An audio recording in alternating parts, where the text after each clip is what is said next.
நடிகர் விஜய் புதிதாக அரசியல் கட்சியை உருவாக்கிய நிலையில் தொடர்ந்து பலரும் தங்கள் கருத்துக்களை முன்வைத்து வருகின்றனர். சூப்பர் ஸ்டார் ரஜினிகாந்த் லால் சலாம் இசை வெளியீட்டு விழாவிலேயே விரைவில் விஜய் கட்சி தொடங்கியிருப்பதை அறிவித்திருந்தார். மேலும் சமீபத்தில் செய்தியாளர்கள் கேட்ட கேள்விக்கு விஜய்க்கு தனது வாழ்த்துக்களை ரஜினிகாந்த் தெரிவித்திருந்தார்.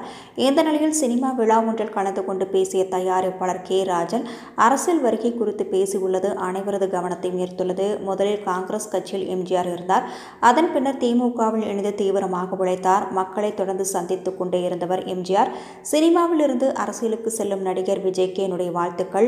அம்பேத்கரை படிங்க, காமராஜரை படிங்க என சொல்றீங்க, நல்ல விஷயம். அதே போல அண்ணாவை படிங்க, கலைஞரை படிங்க, எம்ஜிஆரை படிங்க. அப்பதான் உங்களுக்கு அரசியல் தெளிவு பிறக்கும். நீங்க மக்களுடன் எந்த அளவுக்கு இறங்கி வந்து பழகிறீங்களோ அப்போதான் மக்கள் உங்களுக்கு ஆதரவு அளிப்பார்கள். புஷி ஆனந்தர் உழைத்தால் போதாது. ஏற்கனவே முதலமைச்சர் ஸ்டாலின் நல்லாட்சி புரிந்து வருகிறார். உதயநிதி ஸ்டாலின் தொடர்ந்து மக்களை சந்தித்து வருகிறார். அவர்களை தாண்டி வளர வேண்டும் என்றால் அதற்காக நீங்கள் தான் களத்தில் இறங்கி வேலை செய்ய வேண்டும். புஷி ஆனந்த் மட்டும் உழைத்தால் போதாது என பேசியுள்ளார்.